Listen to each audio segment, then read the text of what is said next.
Unless otherwise indicated, Ratchet Book Club is intended for a mature audience. Viewer discretion is greatly advised.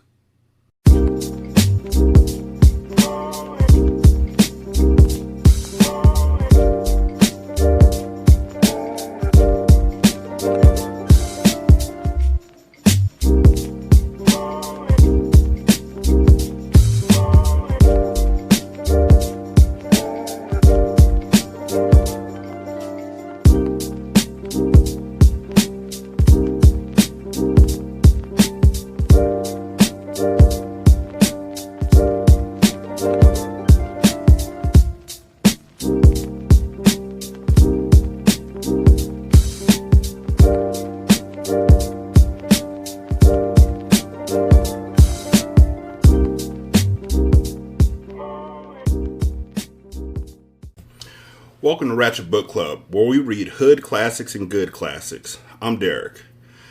916-633-1537.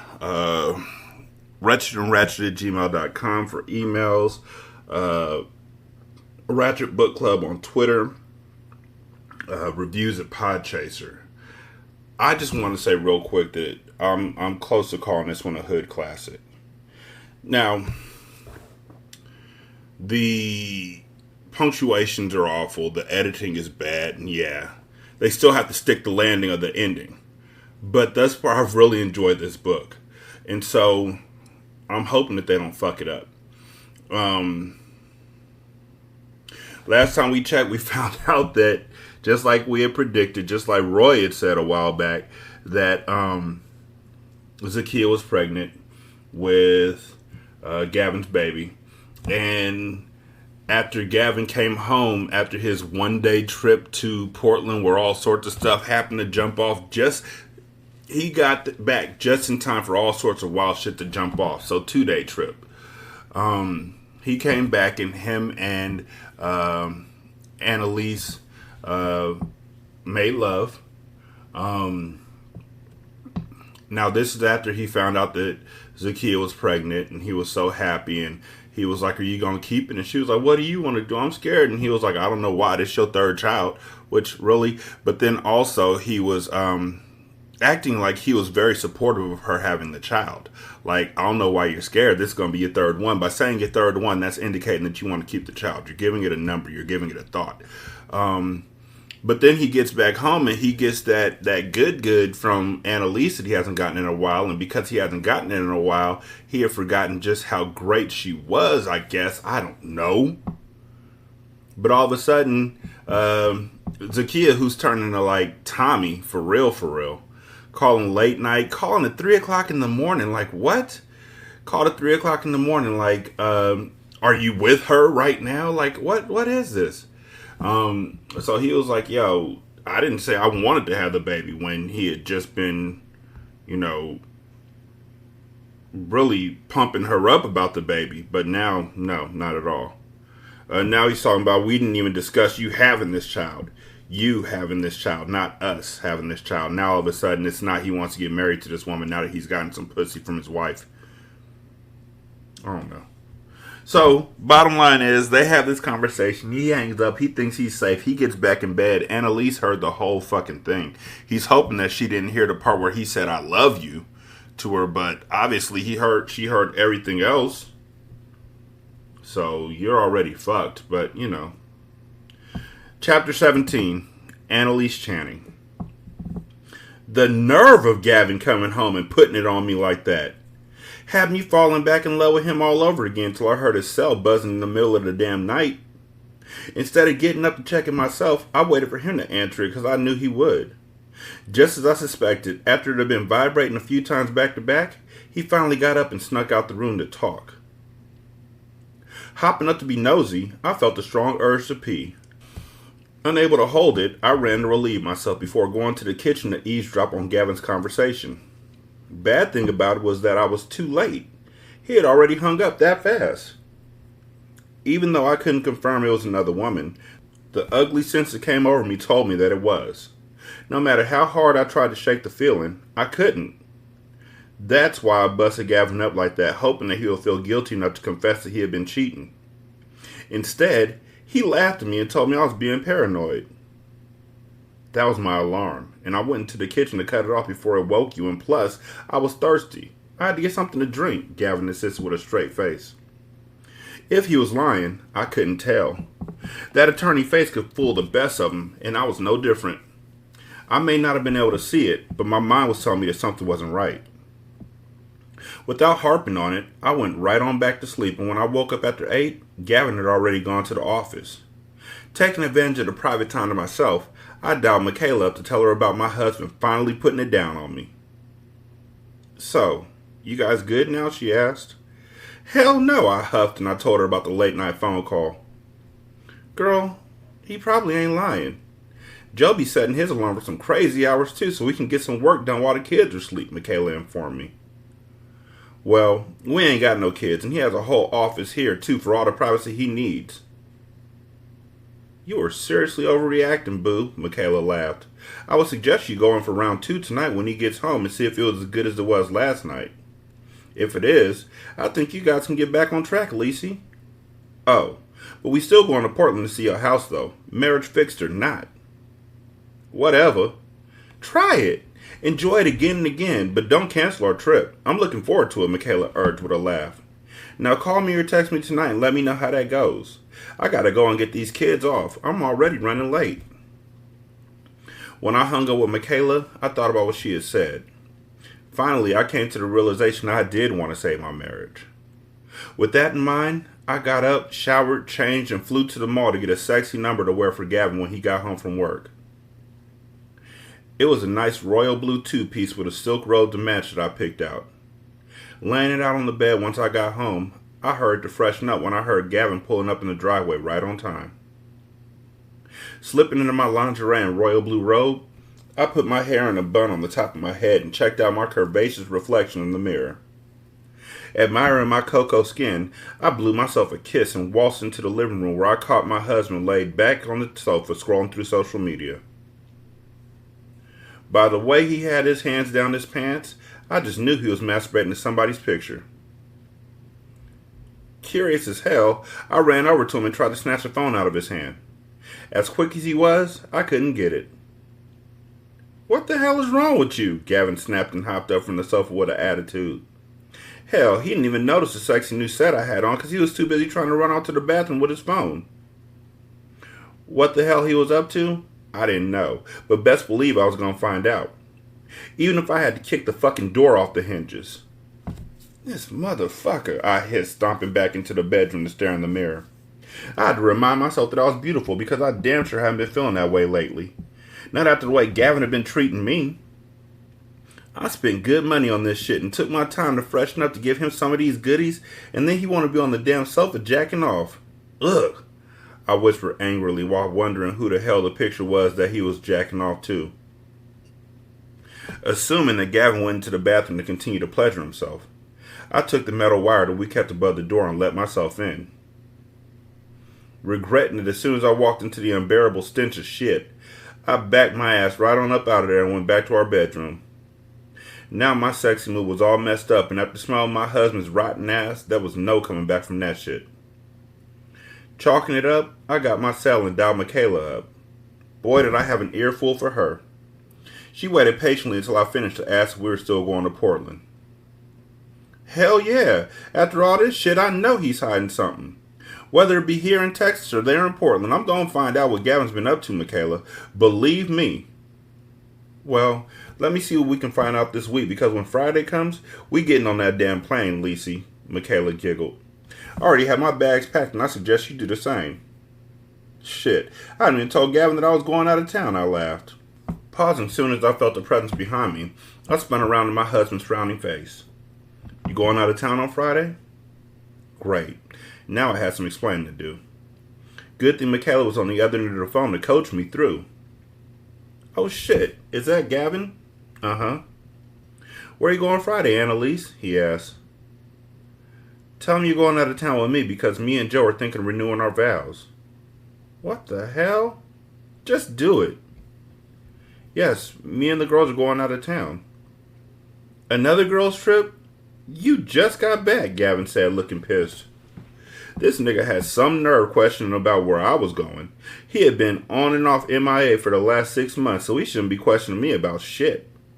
But if he wanted to ask questions, let it rip. Michaela, let me call you back.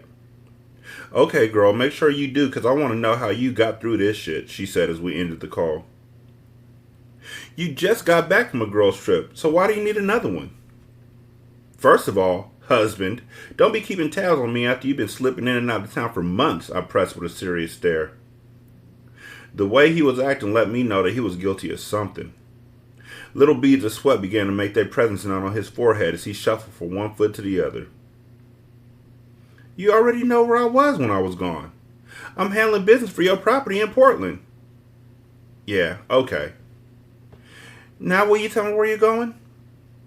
Not that I owe you any explanation on my whereabouts, but we're going to Vegas. Vegas? What the hell are you going to do in Vegas? Well, Michaela and Joe are thinking about renewing their vows, so me and the girls thought it would be a good idea to check out wedding venues in Vegas. Really? Michaela and Joe want to renew their vows. Yes. Why do I feel like you're lying to me? Gavin asked. How am I supposed to know why you feel some kind of way about my trip? I mean, didn't Michaela just get back from a girl's trip with hickeys on her fucking neck? Now her and Joe want to renew their vows. What kind of shit is that? He asked. It's they shit. No matter what Michaela had going on when we was out of town doesn't mean her and Joe don't love each other. If they want to renew their vows, who are we to say that they shouldn't? I questioned. That's some shit that don't make no sense. If she's cheating on him, who said she was cheating on him? I told you those marks were an allergic reaction to a neck pillow she was using on the plane. Not believing a word that flowed from my lips, Gavin smirked and twisted his lip up at me. You can say what you want, but I know hickeys when I see him. Something happened on that girl's trip and you know it. The question I have for you is, were you dropping it like it was hot too? Was you fucking on some other nigga too? Whap! Don't you ever talk to me like I'm some cheap bitch again in your fucking life, Gavin Channing, I threatened, feeling insulted from his questions. The fucking nerve. At that moment, walking away from his ass was the smartest move to make because I didn't have time for this shit. Grabbing some comfortable pajamas, he changed into them as he stood there with his mouth hung open. I hope I shocked the shit out of him because I had never fucked around on my husband before. Maybe he was accusing me because of his guilty-ass conscience, but he better look in the mirror and question him damn self before he came at me like that again. Rolling my eyes at Gavin's constant disrespectful behavior, I slipped on my Nike slides and waited for him to face me. When he did, he snapped at me again. I was just asking a damn question. A question you didn't have a reason to ask. I've never done anything that will make you think I stepped out on you. Can you say the same thing? I asked as I narrowed my eyes. What's that supposed to mean? Well, shit, Gavin. If you don't know, then neither do I. But what I do know is that I'm going to Vegas on Friday, and that's that. Wow. It doesn't even matter what I say or how I feel, huh? Nope. Why should it? Didn't you just spend almost 48 hours away from home? Why should you care where I'm going when you get to come and go as you please? I asked. We're married, Annalise. Don't forget that. You try to remember that the next time you decide to sleep out, Gavin.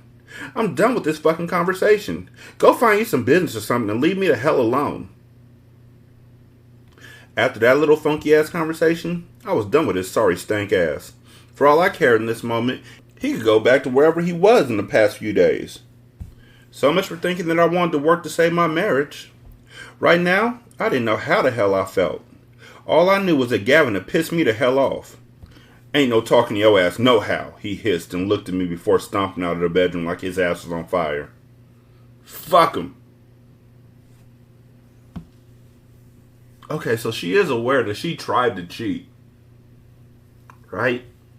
Like, I know. And I know also, part two, that the fact that these two were talking about the reasons why they haven't had sex in a long time is because the other person isn't reciprocating. But it sounded like both of them wanted sex, and they both wanted to be intimate, and they just weren't able to connect because neither of them were talking. I don't mean to sound like a counselor on this. It's like that, and that's the way it is. Like, you can't be like, she didn't want to have sex, but I didn't really do anything to try and be romantic.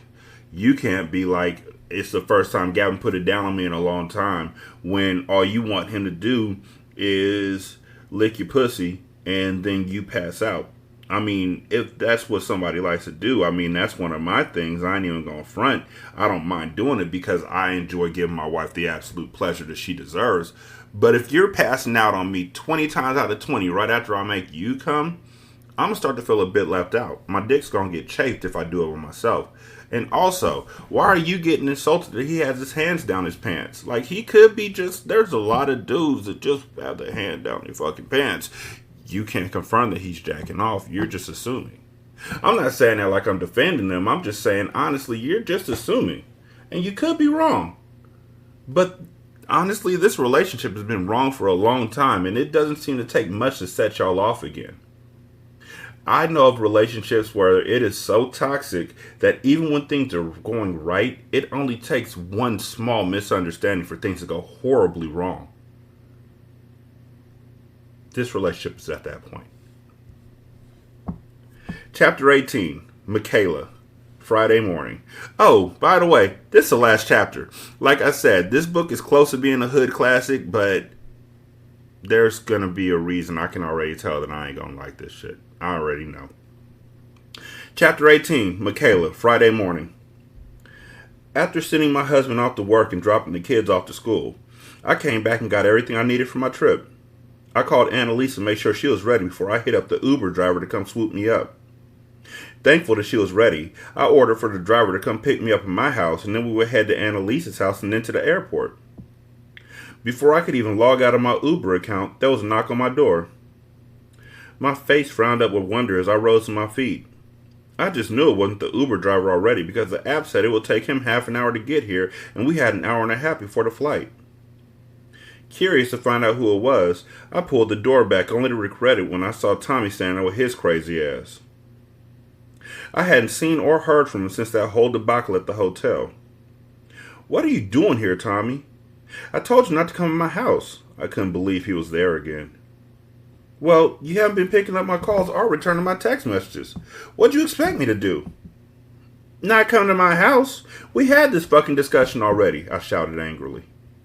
"But I miss you, Michaela. I love you so much, but you don't see it, do you?" "I don't have time for this right now. I have to go pick up Annalise to go to the airport," I huffed, feeling irritated. "Airport? Where are y'all going? To chill in the pool with some other niggas again?" he asked with a bad attitude. "Boy, bye. I don't owe you any explanation on where the fuck I'm going or what the hell I'm doing," I snapped right back. "No, what you need to do is get out of my house right now." "I'm not leaving here until you tell me where you're going." "I'm going about my fucking business. Who do you think you are, Tommy? You come over to my house when I asked you not to, and now you're demanding I tell you where I'm going?" "The only one who has a right to ask me questions is my husband, which you are not," I clarified as I walked to the door. "Now get your ass out of my house before I start screaming bloody murder. And you know that if I do, the police will be here in 2.2 seconds. Wow. You really doing it like this, huh? Hell yeah. I should have taken back control of my life a long time ago. Now get the fuck out and don't bring your ass here again unless you want to get locked up." Apparently, my last threat was enough for Tommy to get the message because after that, he walked out the door with his head down. Whew, I exhaled as I leaned against the door. Quickly remembering I had a flight to catch, I rushed back to my room to get my overnight bag and luggage so I could be ready when the Uber arrived. Checking the app real quick, I saw that he was almost there. It said he'd be there in 11 minutes. Good, I laughed as the driver arrived early. I was glad I was able to get Tommy out when I did because he wasn't about to make me miss this damn plane. "I got that for you, ma'am," the young courteous driver insisted as he loaded my things in the back and then opened the door for me so I could slide in. Well, this driver definitely cared about his clients because he went above and beyond, and for that, I plan to tip him really good. To keep the vibe going, he behaved accordingly when we picked up Annalise. He gave her the same royalty treatment as he gave me and even played some nice mellow music all the way to the airport. getting us there right on time. We tipped him graciously and were able to board our flight at 9:30 and arrive in Portland, Oregon around 2:30 that afternoon. Even though we had eaten on the plane, I was still hungry. I wanted to grab a bite to eat before we went to the property, but Annalise was anxious to get there. However, I was able to talk her into stopping for a quick bite at Subway. "You must be pregnant," she told me as she giggled. "Girl, bye. Just because I'm a little hungry don't mean I'm pregnant," I enlightened. "Okay, watch. In a couple months you're going to be telling me the good news." "Hush your mouth," I scoffed. "Please don't wish that on me right now when you know my situation with Tommy." "Oh my. I'm sorry, sis. I've forgotten all about that fool," Annalise laughed as we ordered our food. Since she said that she had barely slept last night, she fell asleep as soon as the plane got in the air. I didn't even get the chance to tell her about Tommy showing up at my house this morning yet. "Girl, I forgot to tell you about you-know-who showing up at my damn house again." I relayed the story to her and didn't leave out a damn detail. "You need to get a restraining order on that fool. I keep telling you that." "Tommy is harmless." I tried to convince Annalise about something I wasn't sure of myself. "He may seem harmless now, Michaela, but you need to look at the bigger picture, especially when Lady Luck has obviously been on your side." "What is that supposed to mean?" "It means, what if Tommy comes around your house and Joe is there? What are you going to tell him? How are you going to explain that to your husband?" Annalise was making some really good points, but I was not trying to hear that. Tommy would never do anything to hurt me. He loved me too damn much. "I ain't trying to hear that, Annalise. Tommy ain't no fool."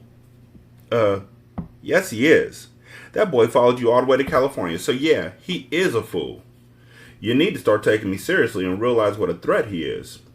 "I think he's unstable," she said with a serious look on her face as we sat at the table and ate. "Maybe, but I don't think so." I huffed, thinking that maybe Annalise was right. It didn't matter right then, though, because I was done talking about Tommy. Hurrying to scarf down the rest of my sandwich to avoid the subject, I balled my napkin up to show that I was ready to go. Following suit, Annalise stood up and walked me over to the garbage can.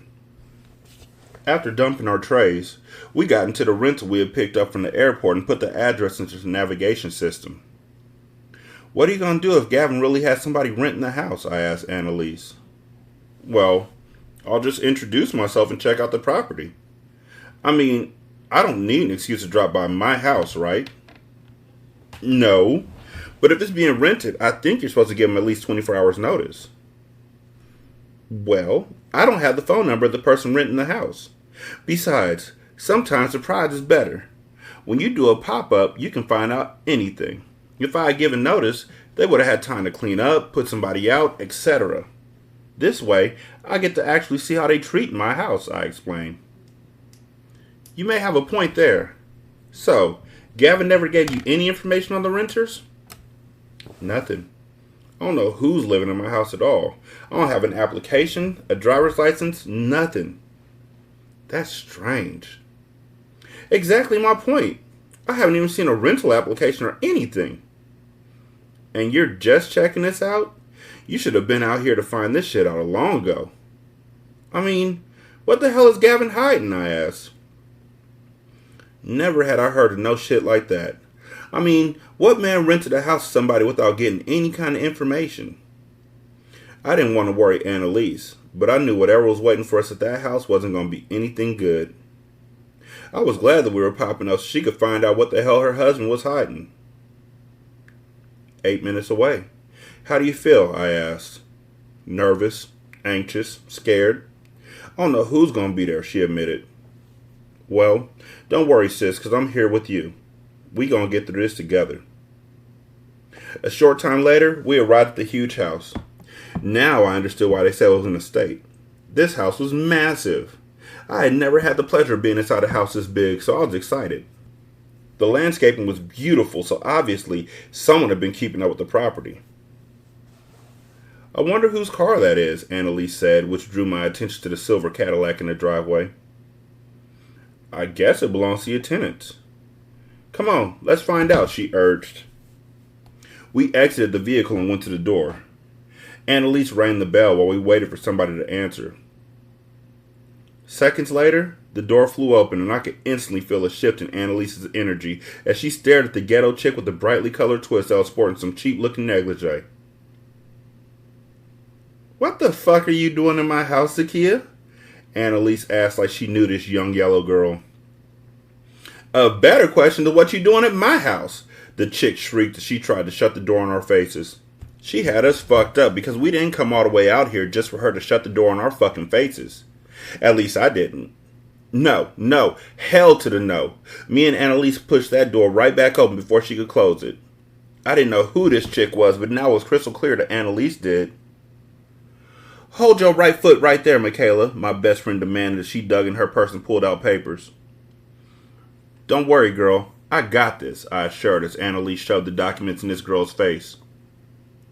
"This is the deed to my fucking house. You hear that? My fucking house. What the hell are you doing here, Zakia?" Annalise screamed. Finding out this is her long-lost sister was a total shock, but it was nothing compared to the shock we both experienced when Gavin walked in. My mouth was wide open, and so was Annalise's. "What's all the noise about?" he asked as he stood there with a pair of PJs and no shirt. The Zakia girl stood there with her arms over her chest and a huge smirk on her face. She looked from Annalise to Gavin. It was almost as if she was daring Annalise to say something. It took her a while to find her voice, but man, when she did, all hell broke loose. "Gavin, you son of a bitch!" Annalise yelled as she charged for his ass. Immediately, I felt her pain because my heart would have been crushed if I walked into that same situation. I knew she was upset because I was pissed off for her. If she hadn't attacked this lying ass, I sure would have.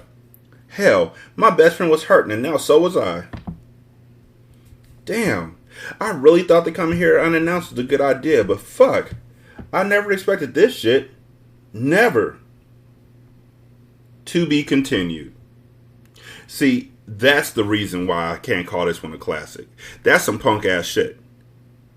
To make it a to be continued is forcing you to have to read the next book. That is forcing profits. So instead of you just having a good book, just having a good written book that people are going to want to read the next one on, you literally don't resolve like 5 different issues.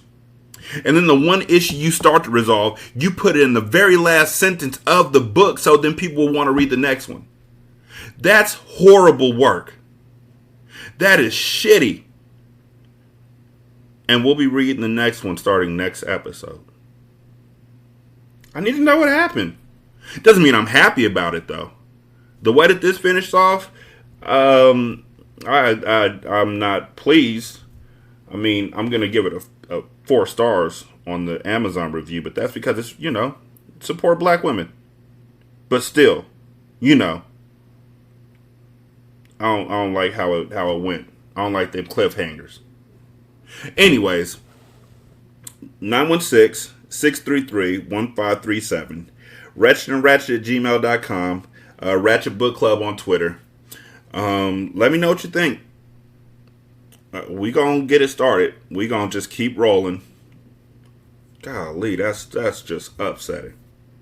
I'm so mad, and yet I'm so excited to see what happens next. This is some bullshit. I'll holler at y'all later. Be sure to hit me up on Twitter. Be sure to leave a review with Podchaser. Let me know what you think. Alright, for real, y'all. I'll holler at you later. Be good. Peace.